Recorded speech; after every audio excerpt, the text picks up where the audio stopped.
اسلام کی آنکھیں ہوا سارا جہاں روشن، کھلی اسلام کی آنکھیں ہوا سارا جہاں روشن، عرب کے چاند صدقے کیا ہی کہنا تیری طلعت کا، عرب کے چاند صدقے کیا ہی کہنا تیری طلعت کا۔ الحمدللہ رب العالمین والصلاة والسلام علی سید الانبیاء والمرسلین، اما بعد فاعوذ باللہ من الشیطان الرجیم، بسم اللہ الرحمن الرحیم۔ الصلاة والسلام علیک یا رسول اللہ وعلی آلک و اصحابک یا حبیب اللہ، الصلاة والسلام علیک یا نبی اللہ وعلی آلک و اصحابک یا نور اللہ۔ حضرت سیدنا علی بن عطیہ رحمۃ اللہ تعالی علیہ نے خواب میں سرکار دو عالم صلی اللہ تعالی علیہ وسلم کی زیارت کی اور عرض کی کہ اسألک الشفاعۃ یا رسول اللہ صلی اللہ علیہ وسلم، اے اللہ کے رسول صلی اللہ علیہ وسلم میں آپ کی شفاعت کا سوالی ہوں۔ حضور علیہ الصلوۃ والسلام نے ارشاد فرمایا، مجھ پر درود پاک کی کثرت کرو۔ اگر ہم یہ چاہتے ہیں کہ کل بروز قیامت ہمیں سرکار دو عالم صلی اللہ تعالی علیہ وسلم کی معیت و شفاعت نصیب ہو تو ہمیں چاہیے کہ ہم اپنے آقا صلی اللہ علیہ وسلم پر درود پاک کی کثرت کریں۔ صلو علی الحبیب صلی اللہ تعالی علی محمد صلی اللہ علیہ وسلم۔ محترم اسلامی بھائیوں اور مدنی چینل کے ناظرین، سلسلہ فیضان اسلام لیے حاضر ہیں اور آج کا موضوع ہے ولایت و کرامت۔ پچھلے سلسلے کا کچھ مختصر سا انٹرو آپ کو دے دوں کہ ہماری بات یہاں پر چلی تھی کہ ولی کے معنی کیا ہیں اور ولایت کسے کہتے ہیں۔ اس میں مفتی صاحب نے فرمایا تھا کہ ولی کے معنی دوست، مددگار اور قریب ہونے کے ہیں، اور ولایت یہ معرفت الہی سے حاصل ہوتی ہے۔ یہ بھی ہم نے یہ سنا تھا کہ اگر کوئی شخص طریقت پر چلے اور شریعت پر نہ چلے تو اس کا یہ معاملہ مکمل نہیں ہو سکتا۔ شریعت اور طریقت دونوں راستے ہیں اور دونوں پر ساتھ چلنا یہ ضروری ہے۔ یہ بھی ہم نے سنا تھا کہ ولی کے لیے علم ہونا یہ ضروری ہے، اور عالم کے معنی یہ ہیں کہ کتابوں سے اپنی ضرورت کے علم کو حاصل کر سکے۔ ولیوں کے درجات بھی سنے تھے کہ کتب بھی ہوتے ہیں، ابدال بھی ہوتے ہیں، اوتاد بھی ہوتے ہیں، اور یوں ہی کرامت کے اوپر بھی ہم نے یہ سنا تھا کہ کرامت کیا ہے اور ولایت کے لیے کرامت کتنی ضروری ہے اور کیا معاملات ہیں۔ تو یہ چند باتیں ہم نے سماعت کی تھیں، تو آج انشاءاللہ تبارک و تعالی مزید ہم آگے بڑھتے ہیں۔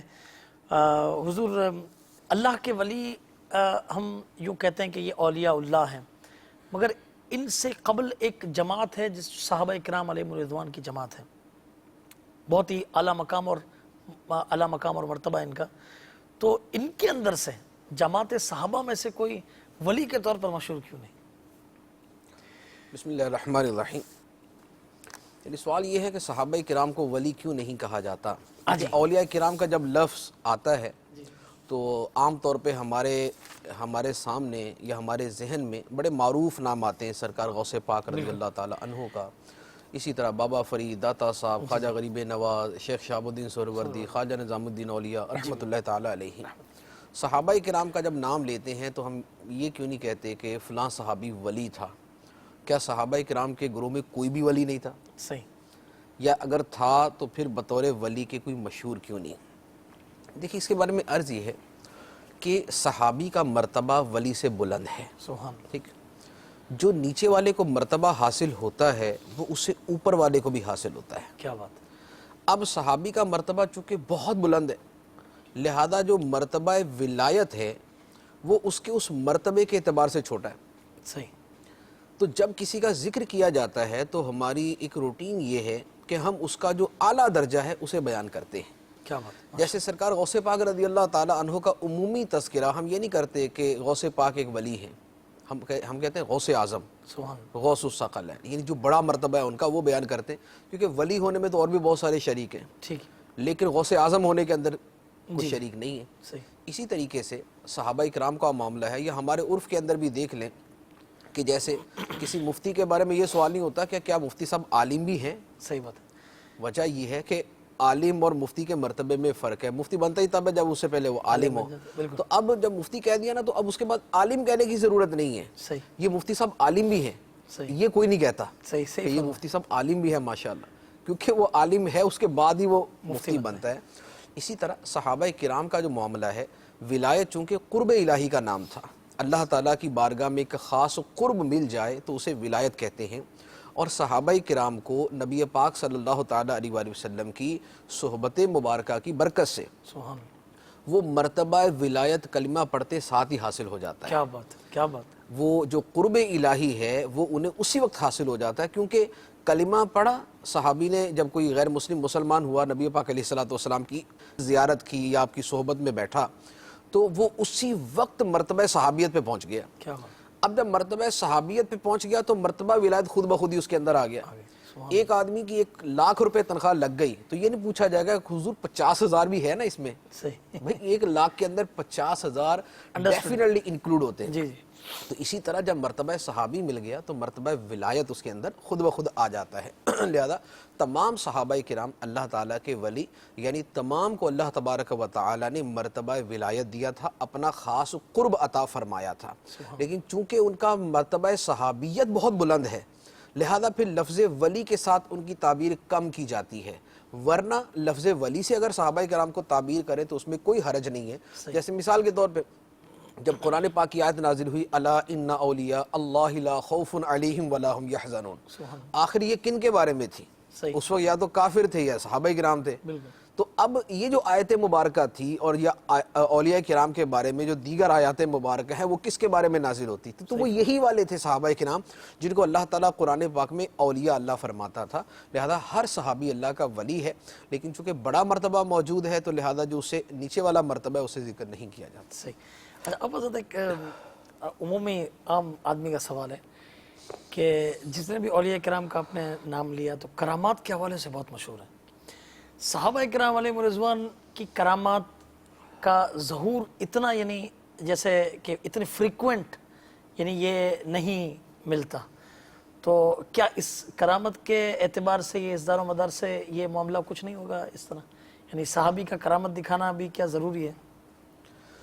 دیکھیں اس میں بنیادی سوال یہ ہے کہ جب صحابہ کرام ولی ہیں, جیسے ہم نے کہا کہ ہر صحابی ولی ہے, بالکل, جب ہر صحابی ولی ہے تو ہر صحابی کی کوئی نہ کوئی کرامت بھی ہونی چاہیے. یہ ایک عام فہم سی, یعنی عام لوگوں کے ذہن میں آنے والی ایک چیز ہے. اصل میں اس کی بنیاد جو ہے وہ تھوڑی سی قابل توجہ ہے. وہ یہ ہے کہ ولی کے لیے کرامت ضروری نہیں ہے. اچھا, یہ ایک بڑی بنیادی بات ہے اور اس میں اکثر و بیشتر غلطی ہوتی ہے.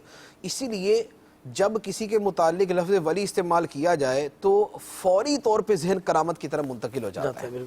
اچھا, اب اس کی وجہ کیا ہوئی؟ اس کی وجہ یہ ہوئی کہ عام طور پر جب ہم اولیاء کرام کی بات کرتے ہیں تو ہم جو بڑے بڑے مشہور اولیاء کرام ہیں ان کا تذکرہ کرتے ہیں. ٹھیک, غوث پاک رضی اللہ تعالیٰ, خواجہ غریب نواز, داتا صاحب رحمۃ اللہ, بابا فرید رحمۃ اللہ. تو اتنے بڑے بڑے جب اولیاء کرام کا ذکر کرتے ہیں تو ان کی زندگی میں بیسیکلی کرامتیں داخل تھیں, صحیح, کیونکہ انہوں نے ان سے کرامتوں کا ظہور ہوا. اب وہ سن کے ایک کانسیپٹ یہ بن گیا کہ ولی ہوگا تو کرامت بھی ہوگی. صحیح. لہذا اب اگر کسی کو ولی کہا جائے تو اگلا سوال ہوتا ہے کرامت کیا ہے, اس کی کرامت کیا ہے. جیسے امیر اہل سنت کے حوالے سے بہت مرتبہ لوگ پوچھتے, اچھا ٹھیک ہے جی اللہ کے ولی ہے تو ان کی کون سی کرامت ہے؟ جی جی. تو بات یہ ہے کہ ولی کے لیے یہ جو کرامت جسے ہم کرامت کہتے ہیں اس کا ہونا ضروری نہیں. یہ ولایت کے لیے شرط نہیں ہے.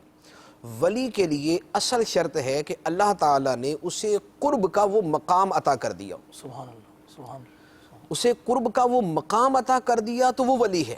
یعنی اسے اللہ نے اپنا دوست قرار دے دیا اپنے جو ہے وہ فیصلے کے مطابق, تو وہ اللہ کا ولی بن گیا. اب اس کے لیے کرامت ضروری نہیں, اس کے لیے ایمان صحیح یعنی صحیح عقیدہ ہونا, صحیح, اور نیکیوں پر استقامت ہونا, صحیح, گناہوں سے اور اپنی نفسانی خواہشات سے بچنا. یہ ہے ولی کی تعریف جو ہم نے پہلے بھی بار بار ذکر کی ہے کہ ولی وہ ہے جو عارف باللہ ہے, یعنی اللہ کی صحیح معرفت رکھنے والا ہے. دوسرا یہ کہ عبادات پر اسے استقامت نصیب ہے. تیسرا یہ ہے گناہوں سے بچنے والا ہے، اور چوتھا یہ ہے کہ اپنی نفس کے پیچھے نہیں چلتا، اللہ کی رضا کے پیچھے چلتا ہے۔ کیا بات۔ تو ولی کی تعریف یہ ہے، جس کے اندر یہ تعریف پائی جاتی ہے اور اسے اللہ نے مرتبہ ولایت پر سرفراز فرما دیا، وہ اللہ کا ولی ہے۔ اب اس کو نہیں دیکھا جائے گا کہ اسے کوئی کرامت ظاہر ہوتی ہے یا نہیں، اسی لیے کہا جاتا ہے الاستقامت فوق الکرامہ، سبحان اللہ۔ شریعت کے احکام پر استقامت، نبی پاک صلی اللہ تعالیٰ علیہ وآلہ وسلم کی سنتوں پر استقامت کرامت سے بھی بڑھ کے، کیا بات۔ استقامت ثابت قدمی کرامت سے بھی بڑھ کے ہے۔ تو صحابہ کرام کا جو معاملہ ہے وہ یہی ہے کہ اولاً تو یہ جو ہم کہتے ہیں نا کہ جو کرامت جس نام سے معروف ہے وہ کرامت ان میں نظر نہیں آتی، تو یہ تو خیر کم علمی کی بات ہے۔ صحابہ کرام سے بھی بڑی کثرت سے کرامات مروی ہیں، صحیح۔ اس پر باقاعدہ کتاب ہے صحابہ کی کرامات کے نام سے، مولانا عبد المصطفیٰ اعظمی صاحب رحمۃ اللہ علیہ کی کتاب ہے کرامات صحابہ کے نام سے، تو اس میں یہ سارا ذکر کیا ہوا کرامات۔ اچھا، اسی طرح جو صحابہ کرام کی سیرت پر بطور خاص کتابیں ہیں، جیسے وہ اسد الغابہ ہے، الاصابہ ہے، یہ وہ کتاب طبقات ابن سعد ہے، یہ وہ کتابیں ہیں جو صحابہ کرام کی سیرت کو بطور خاص جس میں بیان کیا گیا۔ یا اس کے بعد علامہ ذہبی رحمۃ اللہ علیہ کی کتابیں سیر اعلام النبلاء ہے، اور دیگر اور کتابیں تذکرۃ الحفاظ ہے، اور دیگر بھی بہت ساری کتابیں، تو ان کو پڑھیں تو ان میں صحابہ کرام کی کرامتیں بھی مذکور ہیں، جیسے کرامات عثمان غنی، جی بالکل، ٹھیک ہے۔ اچھا، اسی طرح عاشق اکبر جو امیر علیہ سنت کی صدیق اکبر رضی اللہ تعالیٰ عنہ پر کتاب ہے، اور اسی طرح حضرت سیدنا صدیق اکبر رضی اللہ تعالیٰ عنہ پر جو علمیہ کی اتنی موٹی کتاب ہے، اور سیدنا عمر فاروق رضی اللہ تعالیٰ عنہ پر 2 جلدوں میں کتاب ہے، اس میں بہت ایک کرامتوں کا پورا ایک باب ہے اس کے اندر، اور حضرت علی رضی اللہ تعالیٰ عنہ کی کرامتیں تو ہر بندہ ہی مانتا ہے کہ بھی حضرت علی رضی اللہ تعالیٰ عنہ کی کرامتیں تھیں، اور ولایت جو ہے وہ آپ کے گھر سے چلی، تو یہ سارے معاملات ہیں۔ اور اسی طرح دیگر صحابہ کرام کی بھی کرامتیں مذکور، امام حسین رضی اللہ تعالیٰ عنہ جو ہے وہ صحابی ہیں، اور کرامات امام حسین موجود ہے۔ تو کرامات صحابہ وقوع پذیر ہوتی تھیں، لیکن اتنی کثرت سے نہیں جتنی کثرت سے بعد کے اولیاء کرام سے ظاہر ہوئی۔ اس کی وجہ کیا تھی؟ علماء کرام نے اس پر باقاعدہ کلام کیا کہ صحابہ کرام سے اتنی کرامتیں کیوں ظاہر نہیں تھیں؟ جب صحابہ کرام بڑے ولی تھے تو کرامتیں بھی بڑی بڑی اور زیادہ زیادہ ظاہر ہونی چاہیے تھی۔ اس پر علماء نے یہ فرمایا کہ کرامت کے اظہار کا ایک مقصد ہوتا ہے دل کی تسلی، ایمان کی پختگی۔ کرامت ظاہر ہوتی ہے خود اس ولی کے ایمان کے اندر مزید مضبوطی آتی ہے، جو دیگر لوگ ہیں ان کے ایمان میں مضبوطی آتی ہے، تو کرامت اس ولی کے ایمان میں بھی مضبوطی کا سبب بنتا ہے، اور دیگر دیکھنے والوں کے سننے والوں کے ایمان میں بھی مضبوطی کا سبب بنتا ہے۔ صحابہ کرام کا ایمان نبی کریم صلی اللہ تعالیٰ علیہ وآلہ وسلم کی صحبت مبارکہ کی برکت سے پہلے ہی اعلیٰ درجے کا مضبوط تھا۔ کیا بات۔ اب ان کی کرامت ظاہر ہوتی بھی تو ان کے ارد گرد صحابہ کرام تھے یا تابعین تھے، اور ان کی اکثریت وہ تھی کہ جن کا ایک بہت بڑا جو ہے جن کا ایمان پہلے سے بڑا مضبوط تھا۔ تو یہ ایک وجہ تھی کہ بعد میں کرامتیں زیادہ ظاہر ہوئیں اور پہلے کرامتیں اتنی ظاہر نہیں ہوئیں۔ ایک فرق یہ ہے۔ دوسرا ایک فرق میرے اپنے دل میں آتا ہے، وہ یوں بھی ہے کہ ایسا بھی ہوتا تھا کہ ایسا ایک بعض اوقات یہ بھی ہوتا ہے کہ جو وصف نبی پاک صلی اللہ تعالیٰ علیہ وآلہ وسلم کا بہت ممتاز ہے، وہ زیادہ امتیاز کے ساتھ دوسروں کو عطا نہیں کیا گیا، یعنی اس کی جھلک، اس کا عکس، اس کا ایک پرتو، اس کا ایک شیڈو جو ہے وہ دوسروں کو تو عطا کیا گیا، لیکن زیادہ امتیاز کے ساتھ نہیں عطا کیا گیا۔ کیوں؟ معجزہ، اب اس کی مثال معجزہ، نبی پاک صلی اللہ تعالیٰ علیہ وآلہ وسلم کی ایک خصوصیت تھی، ایک وصف مبارک تھا، اتنی کثرت سے معجزہ ظاہر ہوئے۔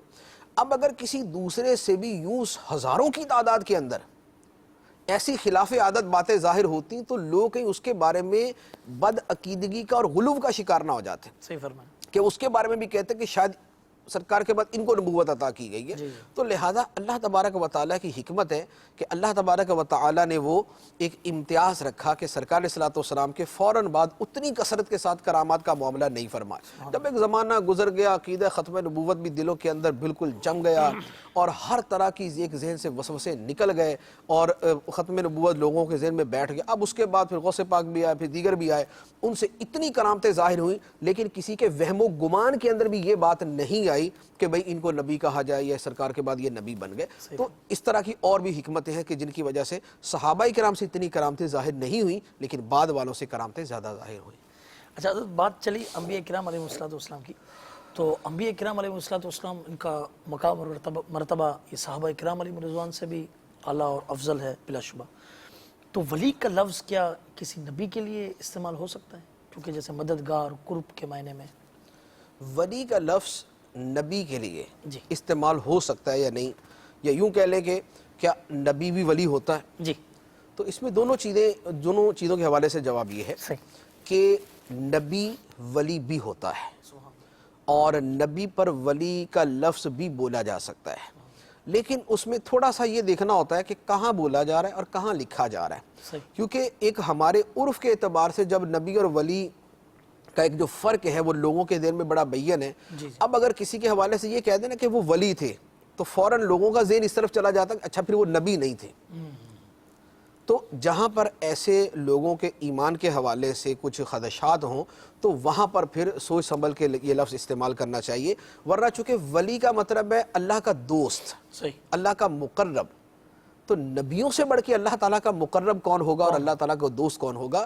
انبیاء کرام علیہم الصلاۃ والسلام کی جو ولایت ہے وہ دنیا جہان کے تمام اولیاء بشمول صحابہ کرام کی ولایت سے کروڑوں گنا اوپر ہے. سبحان اللہ. ان کا مرتبہ نبوت اس سے بھی اوپر ہے. یعنی انبیاء کرام علیہ الصلوۃ والسلام نبی بھی ہیں، ان کا مرتبہ نبوت ولایت بھی ہے، مرتبہ نبوت بھی ہے. اب اس کے نیچے صحابہ کرام کا مرتبہ ولایت بھی، اس سے نیچے دیگر اولیاء کرام کا مرتبہ ولایت بھی. لیکن اس مرتبہ ولایت میں اور صحابہ کے مرتبہ ولایت میں بہت فرق ہے، اور صحابہ کے مرتبہ ولایت میں اور انبیاء کرام علیہ الصلوۃ والسلام کے مرتبہ ولایت میں اتنا فرق ہے کہ جتنا ہم تصور بھی نہیں کر سکتے. اس سے اوپر پھر ان کا مرتبہ نبوت ہے، پھر ان کا مرتبہ نبوت ہے. تو لہذا انبیاء کرام علیہ الصلوۃ والسلام بھی اللہ کے اولیاء ہیں یعنی دوست ہیں، اللہ کے اولیاء ہیں یعنی اللہ کے مقرب ہیں. تو حقیقی معنی کے اعتبار سے اللہ کے ولی ہیں، اللہ کے دوست ہیں، اللہ کے مقرب ہیں، اور استعمال کے اعتبار سے پھر موقع محل کی مناسبت سے آدمی لفظ استعمال کرتا ہے. اچھا بات چلی انبیاء کرام علیہ السلام اور ولایت کے حوالے سے. ایک بعض اوقات ایک کہیں بیٹھتے ہیں تو علمی حلقے اس قسم کے ہوتے ہیں، اب وہ بات یوں کرتے ہیں کہ حضرت خضر علیہ السلام یہ اللہ کے نبی ہیں یا ولی، اس بارے میں کیا فرماتے ہیں؟ اب یہاں پر وہ بات آگئی جو میں ابھی عرض کر رہا تھا، کہہ رہے تھے بالکل وہی بات ہے کہ جب لفظ نبی اور ولی ساتھ ساتھ بولا جا رہا ہوتا ہے صحیح. تو ولی سے مراد ہوتا ہے غیر نبی، صحیح یعنی وہ ولی ہے اور نبی نہیں ہے. صحیح. اور جب نبی بولا جا رہا تھا تو اس سے مراد یہ ہوتا ہے کہ وہ غیر ولی جو نبی نہیں ہے. جی تو یوں فرق ہوتا ہے، ورنہ وہی تھا کہ نبی ولی ہے. صحیح. ہاں ولی کا نبی ہونا ضروری نہیں ہے، نہیں، ولی اگر نبی ہے تو پھر وہ اس اعتبار سے وہ نبی بھی ہے، جیسے اللہ تعالیٰ کے انبیاء کرام علیہ الصلوۃ والسلام. اب حضرت خضر علیہ الصلوۃ والسلام ان کے بارے میں علماء کا اختلاف ہے صحیح کہ یہ نبی تھے یا نہیں تھے. صحیح نبی تھے تو پھر ولی بھی تھے، ایک تو یہ ہو گیا. نبی نہیں تھے صرف ولی تھے، صحیح. ایک قول یہ. لیکن جمہور یعنی جو اکثریت علماء کی ہے وہ، اور اعلیٰ حضرت رضی اللہ تعالیٰ عنہ نے بھی یہی بیان فرمایا ہے کہ حضرت خضر علیہ الصلوۃ والسلام نبی تھے، صحیح ولی بھی تھے لیکن نبی بھی تھے. ایسا نہیں ہے کہ آپ نبی نہیں تھے اور صرف ولی تھے. لہذا جو ایک راجح قول یعنی زیادہ ترجیح والا ہے، یعنی پریفریبل قول ہے، وہ یہی ہے کہ حضرت خضر علیہ الصلوۃ والسلام اللہ تعالیٰ کے نبی تھے. اچھا ایک یہاں پر یہ سوال یہ پیدا ہوتا ہے کہ اولیاء کا ہم تذکرہ کرتے ہیں، ہم کہتے ہیں متقین، ہم کہتے ہیں صالحین، تو یہ سب چیزیں ایک ہی ہیں یا اولیاء الگ ہیں، متقین الگ ہیں، صالحین الگ ہیں؟ کیا فرماتے ہیں سب؟ دیکھیں لفظ صالحین، لفظ متقین، لفظ خاشعین جی اور لفظ مخبتین، یہ بہت سارے الفاظ ہیں جو قرآن پاک میں مختلف مقامات پر آئے ہیں. ٹھیک. اور ہر جگہ جو ہے وہ اس کے آگے پیچھے کچھ اوصاف بھی بیان کیے گئے. جیسے شروع قرآن پاک میں ہدی للمتقین، آگے اوصاف ہے الذین یؤمنون بالغیب. اچھا یا وہ ہے کہ مخبتین ذکر کیا تو آگے پھر ان کے اوصاف بیان کر دیے گئے. تو اثر یہ ہے کہ یہ سارے لفظ جو ہے نا ان کا حقیقی معنی تو ہر ایک کا جدا ہے. ٹھیک. کیونکہ جب ان کا مادہ اشتقاق سے مراد جو اس کا روٹ ورڈز ہیں، جو اس کے روٹس بنتے ہیں، یعنی جس سے وہ لفظ بنتا ہے، وہ چونکہ مختلف ہے لہذا اس کے اندر اسی معنی کا لحاظ کیا جائے گا. یعنی متقین میں معنی تقوی، صحیح، جو ہے وہ دیکھا جائے گا۔ صالحین کے لفظ میں معنی صلاح، صحیح صالحہ، اعمال صالحہ، یہ والا معنی دیکھا جائے گا۔ صحیح لفظ ولی کے اندر معنی ولایت، قرب، دوستی، یہ والا معنی دیکھا جائے گا۔ مخبتین کے اندر اخبات یعنی عاجزی والا معنی دیکھا جائے گا۔ خاشعین کے اندر معنی خشوع، یہ دیکھا جائے گا۔ سبحان تو ہر لفظ کے اندر جو اس کا اصلی حروف اصلیہ ہیں ٹھیک ان کے اعتبار سے اس کا معنی دیکھا جاتا ہے، اور جب اس کے اعتبار سے ہم دیکھتے ہیں تو یہ سارے الفاظ جو ہے وہ آپس میں یوں ہیں کہ اس کے کچھ معنی اس میں ہیں، اس کے کچھ معنی اس میں ہیں، اس کے کچھ معنی اس میں ہیں۔ جیسے صالحین، جی اب صالحین کا ایسا تو نہیں ہو سکتا جو متقین نہ ہو، بالکل صحیح فرمایا۔ اچھا متقین ایسا نہیں ہو سکتا جو نیک اعمال نہ کرنے والا ہو، ٹھیک اچھا ولی وہ نہیں ہو سکتا جس کے اندر تقوی نہ ہو، صحیح ولی وہ نہیں ہو سکتا جس میں اعمال صالحہ نہ ہو، اچھا ولی وہ نہیں ہو سکتا جس کے اندر خشوع و خضوع نہ ہو، متقی وہ نہیں ہو سکتا جس کے اندر عاجزی نہ ہو۔ کیا بات ہے، تو معانی ایک دوسرے کے اندر موجود ہیں، لیکن چونکہ الفاظ جدا جدا ہیں صحیح لہذا ان کے معانی کے اندر فرق آ جاتا ہے۔ اسے عربی زبان کے اعتبار سے کہا جاتا ہے کہ ان میں عام خاص میں وجہین کی نسبت ہے، ٹھیک کہ کچھ اس کی چیزیں اس میں پائی جاتی ہیں، کچھ اس کی چیزیں اس میں پائی جاتی ہیں، کچھ چیزوں میں وہ خاص ہے، کچھ معانی کے اعتبار سے وہ خاص ہے۔ تو یوں فرق ہے۔ لفظ صالحین جو ہے، جیسے لفظ صالحین ایون کہ متقین بھی ہے، یہ بڑا وسیع لفظ ہے۔ سبحان قرآن پاک کے اندر لفظ صالحین کا اطلاق یعنی یہ لفظ انبیاء کرام علیہم الصلاۃ والسلام کے لیے بھی موجود ہے۔ صحیح لفظ صالحین انبیاء کرام علیہم الصلاۃ والسلام کے لیے بھی موجود ہے۔ اسی طرح لفظ متقین انبیاء کرام علیہم الصلاۃ والسلام کے لیے بھی موجود ہے، حتیٰ کہ صابرین کا لفظ کل من الصابرین بالکل انبیاء کرام علیہم الصلاۃ والسلام کے لیے موجود ہے۔ اور لفظ ولی جیسے کہا ہے اپنے اطلاق کے اعتبار سے یہ بھی انبیاء کرام علیہم الصلاۃ والسلام کو شامل ہے۔ تو ان میں ہمارا جو اصطلاحات ہم قائم کرتے ہیں اس میں پھر یہ ضروری نہیں ہے کہ جو صالحین کا جس پہ بولا جائے وہ ولی بھی ہو۔ صحیح ایک آدمی نیک اعمال کرتا ہے، صالحین میں تو ہے، ٹھیک ٹھیک، لیکن اللہ نے اسے مرتبہ ولایت بھی دے دیا یا نہیں دے دیا یہ کوئی ضروری نہیں ہے، صحیح تو لہذا صالحین تو ہیں لیکن اولیاء کرام میں داخل ہیں۔ متقین وہ ہیں کہ جن کے اندر تقوی کا وصف بڑا نمایاں ہے، کہ فرائض پہ عمل اور گناہوں سے بچنے کا بھی بڑا زیر۔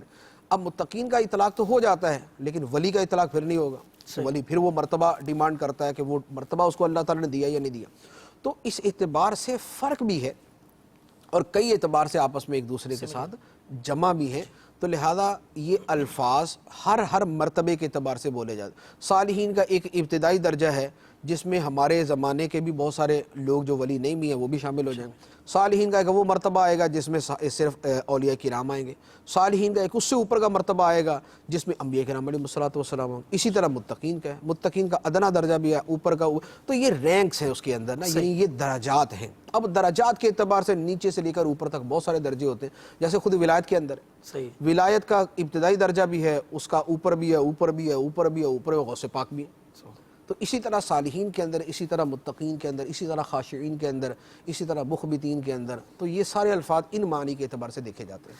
اچھا، اس چیز کو سمجھانے کے لیے میں آپ سے ریکویسٹ کروں گا کہ وہ آپ نے غوث پاک رحمۃ اللہ تعالیٰ کا وہ جو واقعہ سنایا تھا کہ جس میں وہ ایک بزرگ نے فرمایا کہ غوث پاک اس دروازے سے کبھی آئے گئے نہیں ہیں، یہ اگر ارشاد فرمائے تو مدنی چینل کے ناظرین کو اور یعنی ایک سمجھ میں آئے گا۔ یہ حضرت عبد الرحمن تفسونجی رحمۃ اللہ علیہ کا واقعہ ہے۔ جی یہ اکابر اولیاء کرام میں سے تھے صحیح اور سرکار غوث پاک رضی اللہ تعالیٰ عنہ کے زمانے کے یہ ولی ہیں، بڑے مرتبہ و مقام والے ولی۔ صحیح تو یہ ایک مرتبہ اپنے مریدین کے اندر ایک بیان فرما رہے تھے اور درمیان واز انہوں نے ارشاد فرمایا کہ میرا مرتبہ اولیاء کرام کے درمیان ایسا ہے جیسے عام پرندوں کے اندر اونچی گردن والا پرندہ۔ صحیح تو وہ اونچی گردن والا پرندہ فائق ہوتا ہے دوسروں کے اوپر۔ تو اب انہوں نے یہ فرمایا تو اس کا دوسرا مفہوم یہ بنتا تھا کہ اولیاء کرام کے اندر میرا مرتبہ بلند ہے دوسروں سے۔ صحیح تو وہیں مجمع کے اندر ایک صاحب بیٹھے ہوئے تھے، انہوں نے عرض کی کہ حضور کچھ عرض کرنا ہے، تو فرمایا بولو۔ تو انہوں نے کہا کہ حضور میں آپ سے کشتی لڑنا چاہتا ہوں۔ اللہ تو حضرت عبد الرحمن تفسونجی رحمۃ اللہ نے یہ مطالبہ سنا، حیرت زدہ ہوئے کہ یہ کس قسم کا مطالبہ ہے، لیکن اس کے دل کے اوپر غور کیا کہ یہ کون ہے، کیا کہہ رہا ہے یہ۔ تو غور کیا تو پھر اہل مجمع سے فرمایا کہ اس بندے کے ایک ایک انگ کے اندر، بدن کے ایک ایک بال کے اندر میں نور اور عنایت الہی دیکھ رہا ہوں۔ سبحان اللہ۔ پھر ان سے پوچھا تمہارے پیر کون ہیں؟ تو انہوں نے کہا کہ میرے پیر حضرت شیخ عبد القادر جیلانی رحمۃ اللہ علیہ۔ سبحان اللہ۔ تو انہوں نے فرمایا کہ ماشاءاللہ ان کا بڑا نام ہے، لیکن یہی دنیا کے اندر ہی زمین پہ ان کا نام بڑا سنا ہے، وہ جو مقام حضوری ہے اللہ تعالیٰ کی بارگاہ میں، وہاں پر میں بڑے عرصے سے برسوں سے میں وہاں پر دروازے کے باہر ہوتا ہوں، لیکن میں نے کبھی آپ کے پیر صاحب کو وہاں آتے جاتے نہیں دیکھا. اللہ یعنی سرکار غوث پاک کو میں نے ادھر اونچے والے مرتبے میں آتے جاتے نہیں دیکھا. دنیا میں بڑا نام ہے ان کا. تو اب یہ باتیں کی تو سرکار غوث پاک رضی اللہ تعالیٰ عنہ بغداد شریف کے اندر یہ ساری باتیں سن رہے تھے. اللہ تو آپ نے وہیں سے اپنے 3-4 مریدوں کو فرمایا کہ تم جاؤ، تم یہاں سے چلو، اور حضرت عبد الرحمن تفسون جی وہاں سے اپنے آدمی بھیج رہے ہیں، تو تم وہاں جا کے فلاں مقام پہ وہ تمہیں ملیں گے ان کے مریدین، ان کو یہ پیغام دے دینا کہ جا کے وہ حضرت عبد الرحمن تفسون جی کو جا کے پیغام سنا دیں. اب وہ پیغام کیا تھا؟ وہ پیغام یہ تھا کہ اے حضرت عبد الرحمن، آپ نے یہ کہا کہ میں بڑے عرصے سے بارگاہ الہی کے دروازے پہ ہوتا ہوں، تو لیکن میں نے کبھی عبد القادر کو آتے جاتے نہیں دیکھا. تو بات یہ ہے کہ جس دروازے پر تم کھڑے ہوتے ہو وہ دروازہ عام لوگوں کے لیے ہے، اللہ اللہ، اور میرے آنے جانے کا راستہ ہی دوسرا ہے. کیا بات، میں باب سر سے جاتا ہوں کیا بات، جو اہل اسرار اور بڑے اعلیٰ درجے کے اولیاء کرام کے لیے ہے، میں اس دروازے سے جاتا ہوں. اور دوسرا یہ ہے کہ جو دروازے سے باہر کھڑا ہے اسے کیا پتا کہ اندر کون ہے، اللہ تو ہم اندر ہوتے ہیں. کیا بات، اور دوسری بات فرمائی کہ اس کی نشانی کہ میں وہاں ہوتا ہوں، اس کی نشانی یہ ہے کہ فلاں دن مقام رضا پر آپ کو ایک خلعت، ایک لباس عطا کیا گیا تھا، وہ لباس اللہ تعالیٰ نے میرے ہاتھوں ہی تمہیں بھیجا تھا. سبحان، اور تیسری بات یہ ہے کہ وہ جو فلاں دن مقام فتح پر 12,000 اولیاء کرام کی موجودگی میں جو آپ کو ایک لباس عطا کیا گیا جس پہ سونے کے تاروں کے ساتھ لکھا ہوا تھا قل هو اللہ شریف، وہ جو قل هو اللہ شریف لکھی تھی وہ میں نے ہی لکھی ہوئی تھی اس کے اوپر. تو یہ آپ نے ان کو پیغام دے کے بھیجا. تو یہ وہ ہے کہ سرکار غوث پاک رضی اللہ تعالیٰ عنہ کا مرتبہ جو ہے وہ اپنے زمانے کے بلکہ بعد والوں کے بھی بلکہ ان سے پہلے والوں کے بھی کثیر اولیاء کرام پر آپ کا مرتبہ بلند ہے. سبحان اللہ، سبحان. اچھا حضرت، اولیاء کرام کی اتنی کرامات ہوتی ہیں، تو کیا اولیاء اللہ معصوم ہوتے ہیں؟ یعنی ان سے گناہ صادر ہونا یہ ممکن ہے؟ اس بارے میں کیا فرماتے ہیں؟ اولیاء کرام معصوم نہیں ہوتے، محفوظ ہوتے ہیں. اچھا، محفوظ اور معصوم میں فرق کیا ہے؟ صحیح. معصوم جو ہے، معصوم وہ ہے کہ جن سے گناہوں کا اصلاً صدور نہیں ہوتا، یعنی جو بالکل گناہ نہیں کرتے، اور ان سے گناہ کا ہونا شرعی اعتبار سے محال ہے کہ اللہ نے ان سے وعدہ فرما لیا کہ یہ گناہ نہیں کریں گے، تم سے گناہوں کا ظہور نہیں ہوگا، تو اب ان سے شرعاً گناہ نہیں ہوتا. ایک بحیثیت انسان طاقت ہے، لیکن چونکہ اللہ نے وعدہ فرما لیا تو اب وہ وعدہ آگے آ جاتا ہے، تو لہذا ان سے گناہوں کا صدور نہیں ہوتا. تو شرعی اعتبار سے ان سے گناہوں کا صدور ہو جانا محال ہے. اور یہ انبیاء کرام علیہ السلام ہیں اور فرشتے ہیں، یعنی معصوم جو ہیں وہ انبیاء ہیں اور فرشتے ہیں. فرشتوں اور نبیوں کے علاوہ کوئی معصوم نہیں ہے. بچوں کو لوگ معصوم کہتے ہیں، وہ اور اعتبار سے ہوتا ہے. معصوم یعنی ایک شرعی اصطلاح ہے، صحیح. یہ ایک شرعی اصطلاح، اس کے اعتبار سے تو نبی اور فرشتے ہی معصوم ہیں. بچوں کو جو کہا جاتا ہے وہ ہمارا ایک عرفی معنی ہے کہ یار یہ چہرے سے ایسے لگتے ہیں، نہیں، وہ ہمارا عرف. بعض اوقات ایک بچہ شرارت نہیں کرتا، یار دیکھ کتنا معصوم بن کے بیٹھا ہوا ہے، تو یہ شرارت کوئی نہیں کرتا. تو یہ اس طرح کے معنی میں ہوتا ہے، یہ ایک عرف ہے، وہ شرعی معنی کے اعتبار سے تو نہیں بولا جا سکتا. تو نبی اور فرشتے کے علاوہ کوئی بھی معصوم نہیں ہے. ہاں، اولیاء کرام محفوظ ہیں. محفوظ ہیں کیا مطلب؟ اللہ تعالیٰ ان کی بھی حفاظت فرماتا ہے. سبحان. اللہ تعالیٰ ان کی بھی حفاظت فرماتا ہے اور ان سے گناہ نہیں ہوتے، لیکن ان کے حق میں اللہ تعالیٰ نے یہ وعدہ نہیں کیا ہوا کہ ان سے گناہ ہوگا ہی نہیں. ٹھیک ہے. لہذا اگر ان سے گناہ ہو جائے تو وہاں کوئی رکاوٹ نہیں ہے، وہاں کوئی ہرڈل نہیں ہے کہ ان سے گناہ ہو نہ سکے، کہ اللہ تعالیٰ نے ایسا وعدہ نہیں فرمایا. لیکن اللہ تعالیٰ اپنے فضل سے ان کے ساتھ یہ معاملہ فرماتا ہے کہ ان سے گناہ نہیں ہوتے، لیکن بعض اوقات ہو بھی جاتے ہیں، اس میں پھر تکوینی حکمتیں ہوتی ہیں، تو انہیں محفوظ کہا جاتا ہے. اللہ تعالیٰ نے جب شیطان کو مردود قرار دیا تو شیطان نے کہا کہ اے اللہ، میں تیرے بندوں پہ حملہ کر دوں گا، میں یہ کر دوں گا، وہ کر دوں گا. تو اللہ تعالیٰ نے فرمایا جو کرنا ہے کر لے. اب اس کے بعد آگے الفاظ مبارک ہے، ان عبادی لیس لک علیہم سلطان، بے شک جو میرے خاص بندے ہیں ان پر تیرا کوئی قابو نہیں چلے گا.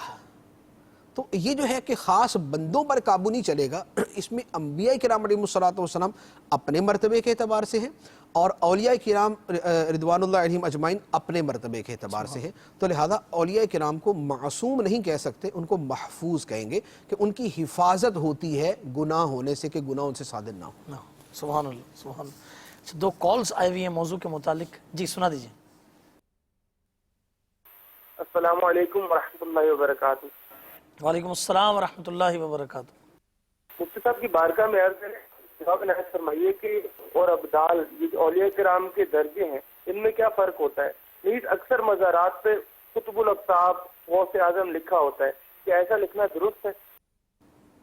مفتی صاحب سے میرا سوال یہ ہے کہ زمانے دا غوث جڑا وا یعنی کہ حضرت غوث سے پاک کیا یا انہوں تو علاوہ بھی کوئی آیا وا یا انہوں تو پہلے کوئی گزر؟ پہلا سوال یہ ہے کہ انہوں نے کہا کہ مزاروں پہ جاتے ہیں ہم تو مختلف مزارات پہ قطب الاقطاب غوث اعظم لکھا ہوتا ہے، تو میرا خیال ہے غالباً یہ سوال ہوگا کہ ہم یہاں بھی غوث پاک کو شیخ عبد القادر جیلانی رحمۃ اللہ تعالی کو غوث پاک کہتے ہیں، تو اس میں کیا فرق ہے یا کیا معاملہ ہے؟ دیکھیں یہ جو مرتبے ہیں جی یہ ان کی خاص ڈیفینیشن ہے. صحیح. غوث اعظم کا لفظ تو کسی دوسرے کے لیے استعمال نہیں ہونا چاہیے الا یہ کہ اس زمانے کا غوث اعظم وہ ہو، تو یعنی ہر زمانے میں ایک غوث ہوتا ہے صحیح. اور اس زمانے لیکن وہ ایک ہی ہوتا ہے، صحیح. تو لہذا وہ اپنی ذات کی حد تک اولیاء میں اعظم ہیں. صحیح.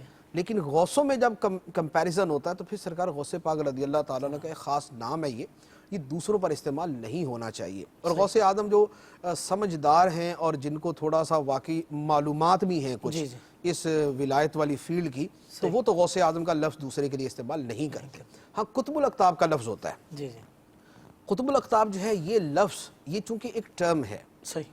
یعنی اولیاء کرام میں کوئی ابدال ہے، کوئی بدل، یعنی ابدال جمع ہے بدل کی. بدل کا مطلب ہے ایک خاص ولایت کی قسم ہے، وہ دوسرے کی جگہ پر جو ہے وہ جاتا ہے تو اپنی جگہ کو چھوڑ کے جاتا ہے. صحیح.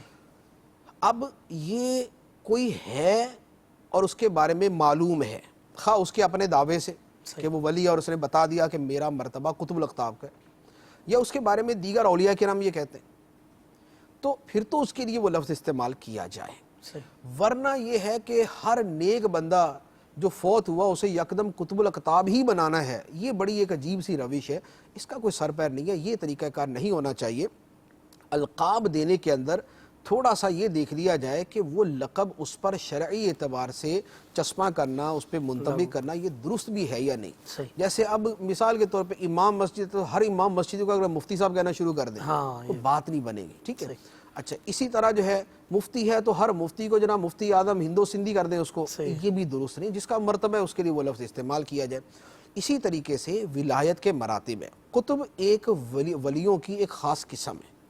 اب جو اس قسم پر فائز ہے، جو اس مرتبے پر فائز ہے، اس کے لیے تو قطب کا لفظ استعمال کیا جائے. لیکن یہ کہ اب مرتبہ ولی کا نیچے والا ہے اور اسے قطب الاقطاب بنا دیا. اچھا اسی طرح یا وہ قطب تو ہے لیکن قطب الاقطاب کا مرتبہ اس سے اوپر ہے، اب وہ قطب ہے لیکن قطب الاقطاب بنا دیا. تو لہذا اس طرح کی چیز، جیسے قطب العالم ہے، قطب ہے تو قطب العالم کہنے کے اندر حرج نہیں ہوتا. تو ولیوں کا وہ مرتبہ جو اس حقیقی ولی نے خود بتا دیا، یا تو وہ اس کے لیے استعمال کیا جائے، یا وہ مرتبہ کہ جو دیگر اہل معرفت اولیاء کرام نے بیان کیا وہ والا مرتبہ اس کے لیے استعمال کیا جائے. اور یا وہ جنرل ورڈز استعمال کیے جائیں جو سب کے لیے ہو سکتے ہیں. تو اب جنرل ورڈز ہیں ولی ہے اور جناب اور اس طرح کے جو ملتے جلتے الفاظ ہوں، بارگاہ الہی کا مقرب بندہ، صالحین میں سے، ایسے الفاظ جنرل الفاظ استعمال کیے جائیں جو خاص اصطلاحات ہیں، وہ جس پر صادق آتی ہیں، پوری اترتی ہیں، اس کے لیے استعمال کیا جائے. جیسے اعلیٰ حضرت رضی اللہ تعالیٰ عنہ کے لیے حضرت سید علی حسین اشرفی رحمۃ اللہ علیہ نے فرمایا، وضو فرما رہے تھے تو رونا شروع کر دیا. لوگوں نے پوچھا حضور کیا ہوا؟ کہا کہ میں فرشتوں کے کندھوں پر قطب الارشاد کا جنازہ دیکھ رہا ہوں. اللہ، میں فرشتوں کے کندھوں پر قطب الارشاد کا جنازہ دیکھ رہا ہوں. تو تھوڑی دیر میں جو ہے وہ بریلی سے تار آ گیا، یعنی پیغام آ گیا کہ اعلیٰ حضرت رحمۃ اللہ علیہ کا وصال ہو گیا. اب یہاں پر ایک صاحب معرفت ولی ہیں، وہ یہ بتا رہے ہیں کہ قطب الارشاد کا انتقال ہو گیا. تو اب یہ پتہ چل گیا کہ اعلیٰ حضرت کا مرتبہ قطب الارشاد تھا. اس سے اوپر والے کا انکار نہیں کہ ایک کا اظہار ہو جائے تو یہ ضروری نہیں ہوتا کہ اس سے اوپر والا نہیں ہے، ہو سکتا ہے کوئی دوسرا اس سے اوپر والا بھی بتا دے کہ بھئی ان کا یہ مرتبہ. تو لہذا جو مرتبہ کسی کا ثابت ہے وہ والا اس کے لیے استعمال کیا جائے. لیکن یہ نہیں ہے کہ محلے کے اندر ایک اچھا نمازی تھا جو ہر نماز پہلی صف میں پڑھتا تھا، اب اگر وہ فوت ہو گیا، یا ایک بندہ 50 سال مسجد میں امام رہا، بزرگ ہو گیا، بزرگی میں فوت ہو گیا، اہل محلہ نے اول تو مسجد میں دفنا دیا اس کو، بھلے وہ دفنانا جائز تھا یا نہیں تھا. اب اس کے بعد قطب عالم، غوث اعظم، سارے القاب اس کے ساتھ لکھ دیے. یا اس کی اولاد نے جو ہے وہ، جو ہمارے ہاں وہ بھی ایک جہالت کے ساتھ ہوتا ہے نا کہ بعد میں چندہ وندہ جمع کرنے اور پیسے بٹورنے کے لیے کوئی بھی اپنے بڑے کو دبایا اور اس کے بعد اس کے اوپر لگا کے اور اس کو 15 القاب لکھے، ایک مزار بنایا اور اب وہ قطب عالم اور پتہ نہیں کیا کیا اس کو بنا دیتے. یعنی اب یہ حال ہو گیا. اللہ تعالیٰ کی رحمت سے بعید نہیں ہے، ہو سکتا واقعی یہ جن کا جو مرتبہ بیان کیا گیا وہ وہی ہو، لیکن ہر قبرستان کے اندر نہ ایک تو قطب عالم اور اتنا بڑا ضرور ہوتا ہے. تو اتنی جو ہے وہ ذرا قطبیت نہیں تھی عام کہ وہ یوں بڑھتی پھر رہی تھی. اس کی جو ریکوائرمنٹس ہیں، جو اس کی ڈیمانڈز ہیں، بہت ساروں کے بارے میں پتہ ہوتا ہے کہ ان کی زندگی کیسے گزری ہوئی ہے. تو اس کے لیے تو لفظ ولی بھی جو ہے وہ سوچ سمجھ کے استعمال کرنا ہوتا ہے. تو اس کو قطب، غوث اور پتہ نہیں کیا کیا بنا دیتے. تو جو سچا ولی خود کہے اور یا اس کے بارے میں دیگر اہل معرفت کہیں. صرف مریدین کہیں تو وہ کافی نہیں ہوتا. مریدوں کی نظر میں تو ان کا پیر غوث اعظم ہی ہوتا ہے تقریباً جو روٹین ہے. تو لہذا بغیر علم کے اس طرح کے القابات نہ دیے جائیں. اچھا، انہوں نے مجھے بتایا کہ اس سوال میں یہ بھی تھا کہ قطب اور ابدال میں کیا فرق ہے، اس حوالے سے یہ ولیوں کی دو قسمیں ہیں. قطب اور قسم ہے اور ابدال اور قسم ہے. قطب واحد ہے، ابدال کا لفظ جمع ہے. ابدالوں کی تعداد ایک فکس ہوتی ہے، جیسے حدیث مبارک میں فرمایا کہ ابدال 40 ہوتے ہیں اور ملک شام میں ہوتے ہیں. اور قطب جو ہے اس کا لفظ جو ہے یہ اس کے اوپر علامہ سیوطی رحمۃ اللہ علیہ کا ایک پورا رسالہ ہے قطب اور ابدال کے وجود پر. تو یہ اولیاء کرام کی دو مختلف قسمیں ہیں، لیکن قطب کا مرتبہ ابدال سے اونچا ہوتا ہے. پنجابی میں کال تھی تو اسلامی بھائی پوچھ رہے تھے کہ غوث پاک رضی اللہ تعالیٰ عنہ جیسا مقام و مرتبہ اس سے پہلے کسی کو ملا اور کیا اب کوئی حاصل کر سکتا ہے؟ اس کے اوپر دیکھیں، اس پہ اعلیٰ حضرت رحمۃ اللہ علیہ کا جو کلام ہے اس کا خلاصہ تو یہ بنتا ہے کہ جو غوثیت کبریٰ کا مقام ہے، ٹھیک ہے، غوثیت کبریٰ، سرکار غوث پاک رضی اللہ تعالیٰ عنہ کا مقام ہے غوثیت کبریٰ، یعنی سب سے بڑی غوثیت کا مقام. صحیح. یہ نبی پاک علیہ الصلوۃ والسلام کی ذات مبارکہ کی وساطت سے سیدنا صدیق اکبر رضی اللہ تعالیٰ عنہ کو، پھر عمر فاروق، پھر عثمان غنی، پھر حضرت علی، پھر امام حسن، پھر امام حسین، پھر اہل بیت میں جو اولیاء اکابر اولیاء کرام تھے، یعنی جیسے امام موسیٰ کاظم ہیں، امام علی رضا ہیں اور امام جعفر صادق ہیں، امام باقر ہیں، امام زین العابدین ہیں، یہ سارے اسی مرتبے کے اندر آتے ہیں. اس کے بعد یہ مرتبہ سرکار غوث پاک رضی اللہ تعالیٰ عنہ کو عطا کیا گیا. سرکار غوث پاک رضی اللہ تعالیٰ عنہ کے بعد یہ مرتبہ اب دوبارہ امام مہدی کو ملے گا. کیا بات. تو لہذا درمیان کے اندر جو غوثیت کبریٰ کا مقام ہے یہ کسی اور کے لیے نہیں ہے. سرکار غوث پاک رضی اللہ تعالیٰ عنہ غوثیت کبریٰ کے مقام پہ ہیں. اب آپ سے یہ مرتبہ جو منتقل سے یہ مراد نہیں کہ آپ سے لے کر ان کو دیا جائے گا، یعنی یہ اپنی جگہ ہوں گے، وہ آئیں گے تو وہ غوثیت کبریٰ کے مقام پر فائز ہوں. سبحان. اچھا، دو اور کالز بتانے کے آئی ہوئی، جی وہ بھی سنا دیں. Sayyid Munib Shah Tari, Jamiat al-Madina, Bradford, UK. My question to this silsila is that in which time during the day or night is dua accepted? Jazakumullah khair. Assalamu alaikum wa rahmatullahi wa barakatuh. وعلیکم السلام ورحمۃ اللہ وبرکاتہ. جی دوسری کال دے دیں. محمد شاہد بھائی، میں دارالسلام توبہ سے بات کر رہا ہوں. میرا سوال یہ ہے کیا بڑی 11ویں شریف اس کو کیوں کہتے ہیں؟ کیا اس کے دن میں کیا آپ حضور غوث پاک کی ولادت ہوئی یا کیوں کہتے ہیں؟ اس کے لیے تھوڑی سی معلومات. دن یا رات کے اندر کون سا ایسا وقت ہے کہ جس کے اندر دعا جو ہے وہ قبول ہوتی ہے؟ حدیث مبارک کے اندر یہ فرمایا گیا ہے کہ رات میں ایک لمحہ ایسا آتا ہے، گھڑی ایسی آتی ہے جس میں ہر دعا قبول ہوتی ہے. تو یہ ہر رات کے اندر ہے. اور جمعے کے دن کے حوالے سے ہے کہ جمعے میں ایک گھڑی ایسی ہے کہ جس میں دعا کی جائے وہ قبول ہوتی ہے. اب جمعے کے دن وہ گھڑی کب آتی ہے اس کے بارے میں دو قول ہیں. ایک تو یہ ہے کہ خطبے کے دو خطبوں کے درمیان کا جو وقت ہوتا ہے، وقفہ ہوتا ہے، اس میں ہوتی ہے. یا یہ ہے کہ خطیب کے منبر پر کھڑے ہونے سے لے کر جمعہ ختم ہونے تک کا جو وقت ہے اس میں دعا قبول ہوتی ہے. یہ تو ایک ہی قول کی مختلف صورتیں ہیں. اور دوسرا یہ ہے کہ جمعے والے دن عصر سے لے کر مغرب تک، عصر کی نماز سے لے کر مغرب تک کا جو ڈیوریشن ہے اس میں دعا قبول ہوتی ہے. سبحان. اچھا، توبہ سے جو اسلامی بھائی تھے وہ یہ پوچھ رہے تھے کہ بڑی 11ویں شریف ہم کہتے ہیں تو کیا اس 11 ربیع الاخر کو کیا غوث پاک رضی اللہ عنہ کی ولادت ہوئی ہے؟ نہیں، سرکار غوث پاک رضی اللہ تعالیٰ عنہ کی ولادت تو نہیں ہے، یہ اس کے بارے میں معروف یہ ہے کہ سرکار غوث پاک رضی اللہ تعالی عنہ کا اپنا معمول تھا اس رات میں ایصال ثواب کا. اب وہ ایصال ثواب کا معمول چونکہ آپ کی طرف سے ایک خاص تھا تو لہذا آپ کے بعد بھی وہ جاری رہا, تو اس لیے اسے غوث پاک رضی اللہ تعالیٰ عنہ کی 11ویں کہا جاتا ہے. اور پھر اب اس کے بعد مسلمانوں میں ایک معروف ہو گئی اور پوری دنیا کے اندر سرکار غوث پاک رضی اللہ تعالیٰ عنہ کی 11ویں کے نام سے یہ چل رہی ہے. اچھا ایک ہم بات کریں اولیاء اللہ کی تو ایک قسم مجذوب ہوتی ہے اور لوگ ان کے پیچھے جو ہے نا وہ مطلب بڑے پڑے ہوئے بھی ہوتے ہیں اور الگ الگ انداز ہے. کوئی بالکل ہی دور بھاگ رہے ہوتے ہیں, کوئی ان کے رات دن ان کے پاس بیٹھے ہوتے ہیں.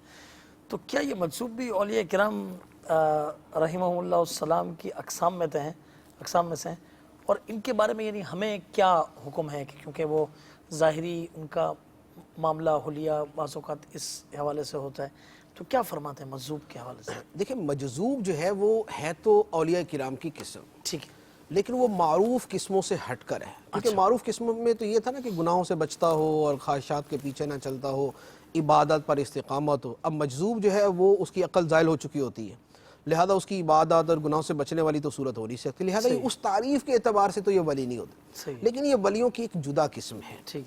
اچھا اب اس میں کیا ہے کہ ایک یہ ہے کہ ظاہری اعتبار سے تو وہ پاگل اس کو کہتے ہیں, ٹھیک ہے.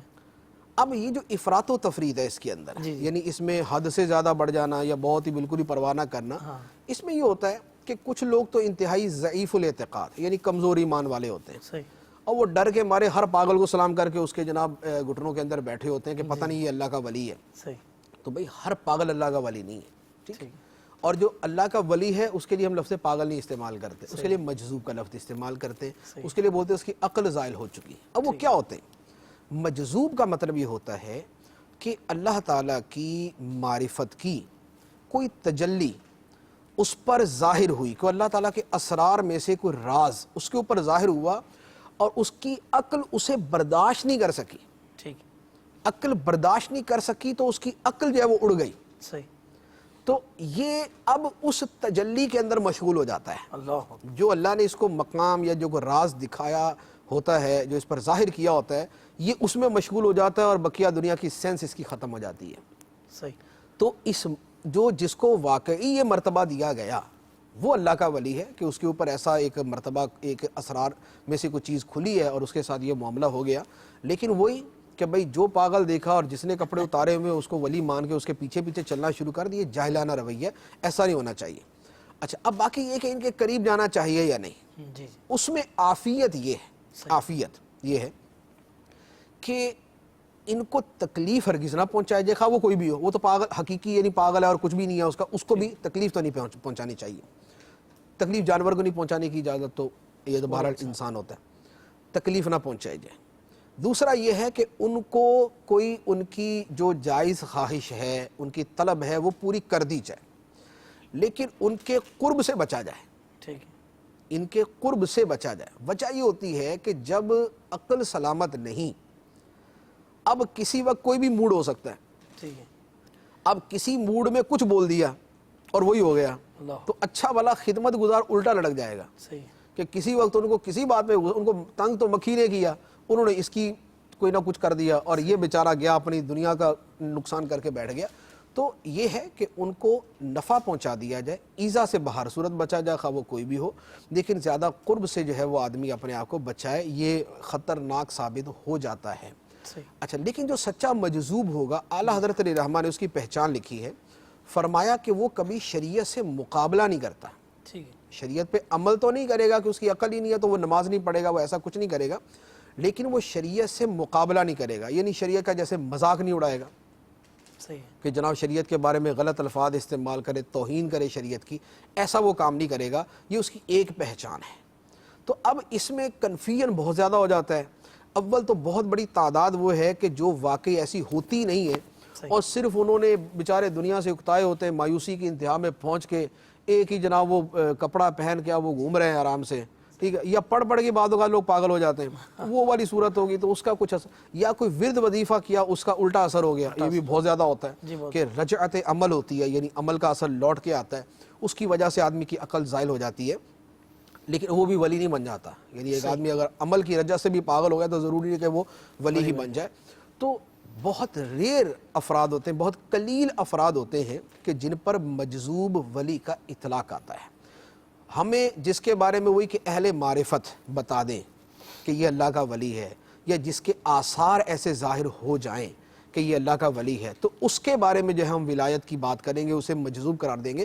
اعلیٰ حضرت علیہ رحمہ کی بہت سارے مجذوبوں سے ملاقات ہوئی. جی آپ کی جو ہے وہ سیرت کے اندر لکھا ہوا فلاں مجذوب سے ملے, فلاں مجذوب سے ملے, اور وہ آپ کو دیکھ کے تھوڑا سا سنبھل جاتے تھے, کیونکہ آپ کے بھی آپ کے والدین, آپ کے دادا پردادا, تو ان کے اندر بھی ولایت کا سلسلہ تھا, تو وہ پہچان جاتے تھے کہ پیچھے ان کی بیک مضبوط ہے.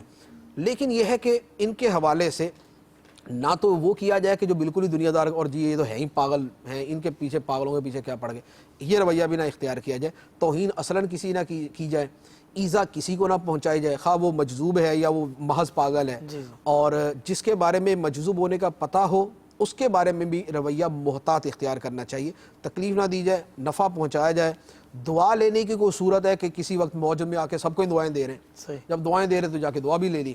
لیکن وہ کہ جناب اپنا بھی کاروبار چھوڑ کے وہیں جا کے بیٹھا ہوا ہے اور نیم مجذوب یہ بھی بنا ہوا ہے ساتھ میں, اور اپنے سر میں اس نے بھی دھول ڈالی ہوئی ہے, تو یہ والی حرکتیں نہیں کرنی چاہیے. صحیح, بہت اچھا. میسیجز آئے ہوئے میرا خیال ہے. اکثر یہ کہہ دیتے ہیں کہ فلاں آدمی معجزے کے طور پہ بچ گیا, جیسے کوئی ایکسیڈنٹ سے بچ جائے, اب بقیہ تو سارے کے سارے لپیٹ میں آ گئے اور ایک بندہ بچ گیا تو یار معجزاتی طور پہ بچ گیا. تو یہ ایک ہمارا ایک لغت کے اعتبار سے لفظ ہے. یہاں کسی کے ذہن میں معجزہ کی جو شرعی تعریف ہے وہ والی مراد نہیں ہوتی. ایک یوں کہہ لیں کہ ایک انہونی ایک ہو جائے تو اسے معجزہ کہہ دیا جاتا ہے. تو اس طرح کہنے کے اندر بھی حرج نہیں ہے, اور نہ یہ شرعی اصطلاح کے اعتبار سے ہوتا. ولی اور مرید میں کیا فرق ہے؟ ولی کا معنی ہم نے بیان کر دیا, مرید ہوا ہے جو کسی کی بیعت کر لیتا ہے وہ مرید ہے. تو ولی اور مرید میں آپس میں کوئی ڈیفرنس نہیں ہے. ولی خود بھی مرید ہوتا ہے, جو ولی ہوتا ہے وہ اوپر کسی کا مرید ہی چل رہا ہوتا ہے. حضور غوث پاک کے نام کے ساتھ رضی اللہ تعالی عنہ کیوں کہا جاتا ہے؟ یہ عام طور پہ شبہ یہ ہوتا ہے کہ رضی اللہ تعالی عنہ کا لفظ صرف صحابہ کرام کے لیے ہے, لیکن ایسا نہیں ہے. خود قرآن پاک کے اندر یہ موجود ہے کہ رضی اللہ عنہ جو ہے وہ صحابی غیر صحابی دونوں کے لیے آ سکتا ہے.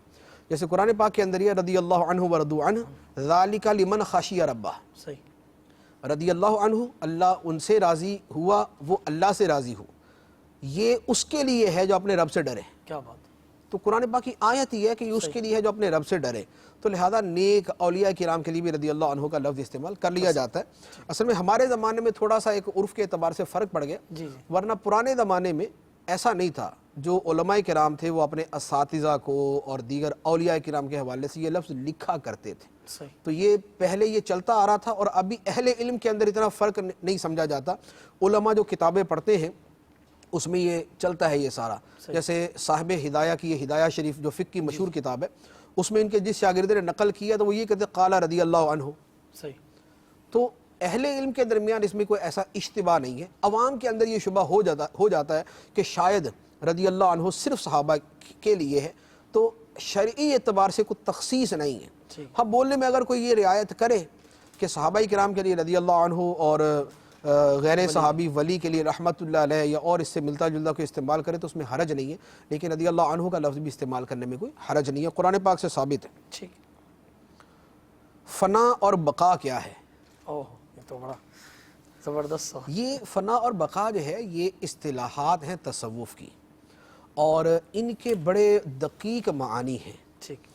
اور یہ معانی ان افراد کے لیے ہیں جو اس فیلڈ کے اندر ہیں اور جو اس راستے کے اندر چلنا چاہتے ہیں. ٹھیک ہے, ہمارے ہاں عام طور پہ جن لوگوں کو وضو کے مسائل بھی نہیں آتے وہ وحدت الوجود اور اس طرح کی چیزوں کے اندر پڑ جاتے ہیں, تو بہرحال یہ درست نہیں ہے. البتہ اگر فنا اور بقا کا معنی یا قبض و بست ہے یا انس ہے, شوق ہے, رغبت ہے, رہبت ہے, پھر ساری اصطلاحات ہیں. رٹا تو ہمارا بھی ہے, لیکن یہ کہ ان کے جو معانی اور چیزیں ہیں وہ ایک اگلی چیز ہوتی ہے.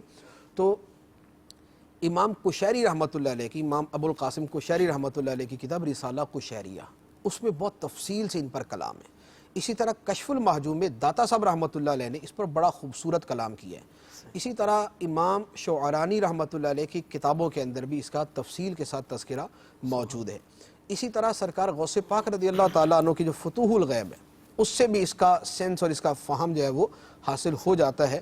تو یہ ہے کہ یہ وہ چیزیں ہیں کہ جو آج کے زمانے میں شاید الفاظ ہی ہیں, ان کی جو حقیقی وجود ہے وہ کو سننے دیکھنے کے اندر کبھی آتا نہیں ہے. پر علم کے اعتبار سے پڑھنا ہو تو رسالہ قشیریہ اور کشف المحجوب کے اندر یہ موجود ہے. صحیح. لیکن وہ یہ کہ یہ چیزیں وہ بعد میں پڑھیں, پہلے جو فرد علم ہے, ضروری علم ہے, وہ حاصل کر لینا چاہیے.